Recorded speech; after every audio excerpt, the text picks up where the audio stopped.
প্রিয় শিক্ষার্থীরা, আসসালামু আলাইকুম। আশা করি তোমরা সকলেই ভালো আছো। তো আমরা এখন যেই পর্বটাকে চালাচ্ছি সেটা হলো কিভাবে চালাকি করে পড়া যায়, বা how to study like a pro. Study like a pro. তো কীভাবে আমরা খুব ভালোভাবে যে কোনো জিনিসকে পড়তে পারি। আমরা কোনো জিনিসকে অনেকক্ষণ ধরে পড়া নয়, আমরা অনেক হার্ডলি পড়া নয়, আমরা আন্তরিকভাবে শর্ট টাইমের মধ্যে অল্প পড়ে বেশি কিছু অর্জন করার চেষ্টা করতেছি। এটা কিন্তু 80-20 একটা রুলসের মধ্যে পড়ে, বুঝছো।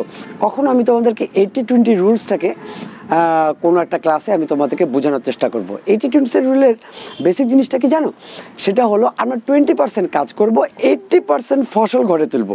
মানে বুঝছো, আমরা কাজ করব কম, ফসল তুলব বেশি। তো আজকে আমাদের সেকেন্ড পার্টটা হলো, প্রথম পর্বে আমরা আলোচনা করছি যে কীভাবে টেক এ শর্ট ব্রেকস প্রথম পর্বে। আজকে সেকেন্ড পর্বটা হলো summarize what you read. Second, হ্যাঁ,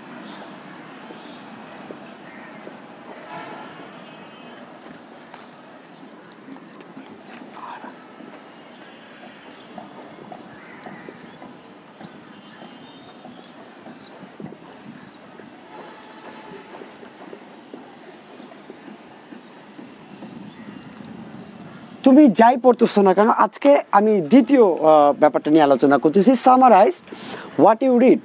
তুমি যাই পড়ো সেটাকে সামারাইজ করতে হবে। এইটা অনেকটা হলো মানে একটা কি বলবো, আচ্ছা গল্পের মাধ্যমে বুঝাই, তাহলে তোমরা ভালো মতো বুঝতে পারবা। দেখো, একদিন তুমি হঠাৎ এক বন্ধুর বাসায় গেলা, এই দেখো সন্ধ্যার দিকে গেছো। এই বন্ধুর বাসায় তুমি এর আগে কখনো কোনো দিন বেড়াতে যাওনি, আজকেই প্রথম বেড়াতে যাচ্ছ। তো তখনটা তুমি কি করবা? ওই বাসাটাকে মনে রাখার জন্য দেখা গেল তুমি কিভাবে মনে রাখবে আমি তোমাদেরকে বলি। এটা ধরো তোমার বাসা, আর এইখানে হয়তো তোমার বন্ধুর বাসাটা। তো এইখানে দেখা গেল যে তুমি বাসার সামনে মেইন রোড, এই মেইন রোডটা সোজা চলে গেছে, এইখানে একটা রাস্তা ঢুকছে, সেই রাস্তাটা ঢোকার পরে এদিকে রাস্তাটা আবার এদিকে চলে গেছে। তুমি এইদিকে আসতে হবে, আবার এদিকে এইরকম একটা রোড, আবার এদিকে, হ্যাঁ,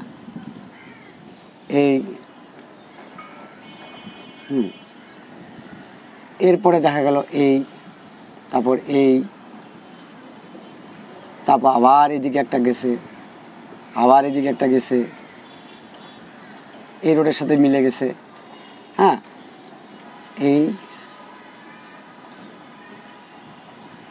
তুমি যখন ওর বাসাটাতে যাবা কিভাবে মনে রাখবা? এখন দেখা গেল যে তুমি এখান থেকে রওনা দিলা, এরপর ডানের গলিটা, তুমি হয়তো এখানে একটা দোকান আছে বা এখানে একটা সাইনবোর্ড আছে, সেই জিনিসটাকে মনে করলা। এরপরে এদিক দিয়ে গেলা, যাওয়ার পরে রাস্তা তো এদিক চলে গেছে, তুমি হয়তো এখানকার দোকান বা একটা সাইনবোর্ড বা কোনো কিছু একটা মনে রাখলা। তারপর দেখা গেল এইদিকে একটা পুকুর আছে, তুমি এদিক দিয়ে যাওয়ার সময় দেখলা যে ওই রোডে, যেই রোড দিয়ে আমি যাব, এই রোডে এইদিকেও একটা দেখা গেল যে রোড আছে। তুমি এই দিক দিয়ে রোড দিয়ে গেলে তো এখানে পুকুর নেই, এই রোড দিয়ে গেলে পুকুর আছে। তুমি মনে রাখছো যে এইখান থেকে রথটা পার হওয়ার পরে এই দিক দিয়ে আসবে, আসার পরে আমি যখন এই রোড দিয়ে যাব, পুকুরটা পার হয়ে বাম পাশে ঘুরবো, ঘোরার পরে এইদিকে একটা ডানে রোড আছে, একটা বামে রোড আছে, তুমি বাম দিক দিয়ে যাবা, যাওয়ার পরে এখানে রাস্তাতে দিকে ঘুরে গেল, সেদিকে যাবা, তারপরে আবার ডানে যাবা, তারপর আবার এদিক দিয়ে যা এই যে আস।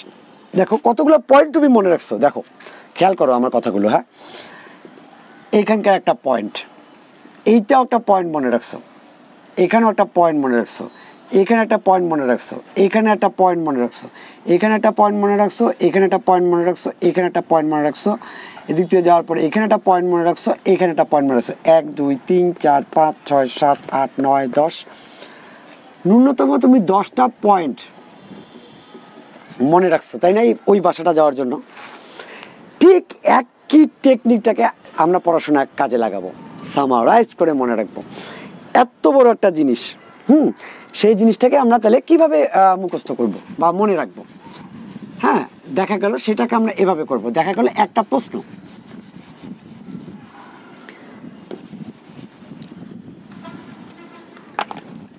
প্রশ্ন আমরা পড়তেছি, সেই প্রশ্নটা অনেক কিছু লেখা আছে, রচনা, উপসংহার।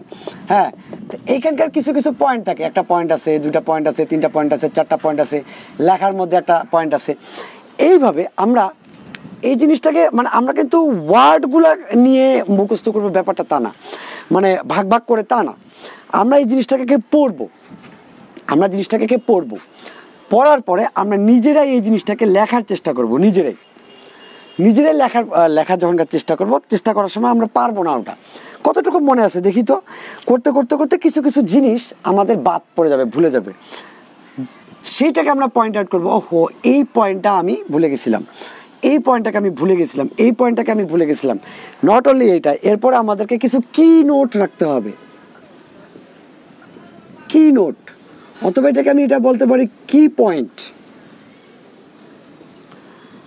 হ্যাঁ, মানে ওই পয়েন্টটা, ওই পয়েন্টগুলোকে আমাদেরকে মনে রাখতে হবে, যে ওই পয়েন্টগুলো, মানে আমি জিনিসটাকে ওর বন্ধুটার বাসা যাওয়ার মতো, যে আমি ওই পয়েন্টগুলো মনে যদি আমি রাখি তাহলেই আমার হয়ে গেল, এত বেশি কিছু মনে রাখতে হবে না, প্রতি কয়েক মানে কদম পরে কি, তারপরে কি, এরকম না, মানে প্রতিটা আমার স্টেপ মনে রাখতে হচ্ছে না, আমি ওইটাতে দেখার পরে একটা ভিজুয়ালাইজেশন মনে রাখতে হবে, যে ওই পয়েন্টটা এখানে, এরপরে আমাকে এইদিকে মনে নিতে হবে, এরপরে এটা করতে হবে। ঠিক এরকম আমাদের এখানকার কিছু কি পয়েন্ট বা কিছু নোট আমাদের মনে রাখতে হবে, যাতে ওটা দেখলেই আমার মনে পড়ে, ও এই লাইনটার পরে তো এই লাইনটা হবে, এই কথাটা পরে এইটা হতে হবে।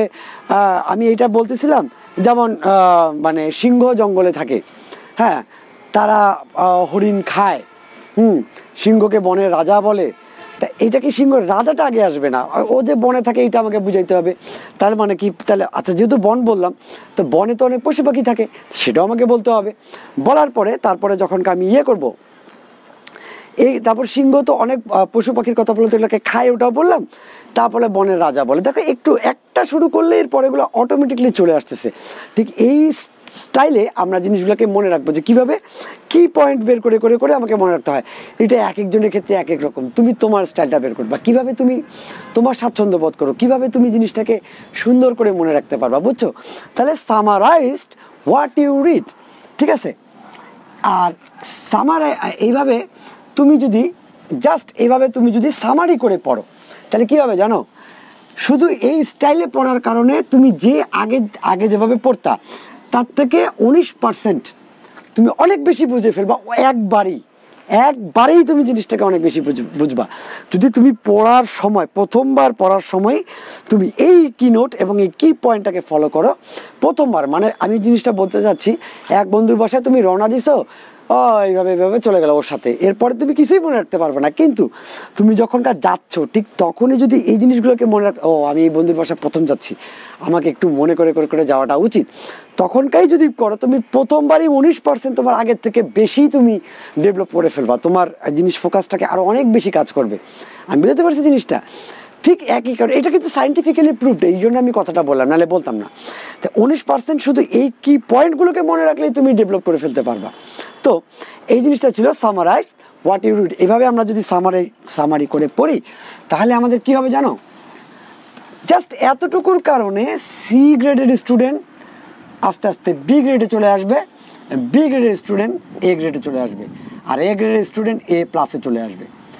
রিয়েলি এটা কোনো ব্যাপার না তো, মানে তুমি তো ভুলবা না এই জিনিসটা, তুমি একবারই পড়বা তারপর ভুলবা না। আর তোমাদের কি হয়, তোমরা একবার ক্লাসে পড়া দেয় তখনকার মুখস্থ করো, একবার মিড টার্মের আগে মুখস্থ করো, আবার ফাইনালের আগে সব ভুলে বসে থাকো, তোমরা আবার পড়ো, কোনো দরকার নাই।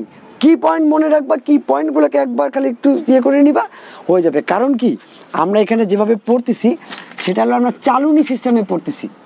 চালুনি সিস্টেম ব্যাপারটা কি, মানে আমরা একটা জিনিসকে, মূল জিনিসগুলোকে, সাপোজ ধরো যে আমার যেটা দরকার, চালুনিতে কি করি আমরা, মানে ময়লা টলাগুলোকে করি, বা আমরা আসল জিনিসটাকে ফেলে দিই, ময়লাগুলোকে চালনির মধ্যে আটকায় ফেলি। ঠিক আমরা এই সিস্টেমে আমরা ওটা বের হয়ে যাবে, আর এই জিনিসগুলো কিছু আটকে যাবে, সেই আটকানোগুলো হলো কি পয়েন্ট। এই কি পয়েন্টের মাধ্যমেই আমরা আমাদের মনের মধ্যে এই জিনিসটা রাখবো। তো আজকে আমার যে বিষয়টা নিয়ে আমি কথা বললাম সেটা দ্বিতীয় পর্বে, সেটা ছিল হলো সামারি হোয়াট ইউ রিড। তুমি যা পড়বা সেটাকে সামারি করে মনে রাখবা। আশা করি আমি তোমাদেরকে বুঝাতে পারছি। তো ভালো থাকো, সুস্থ থাকো, আসসালামু আলাইকুম। আমাদের থার্ড পর্বে তোমাদের সাথে আবার দেখা হবে। ভালো থাকো।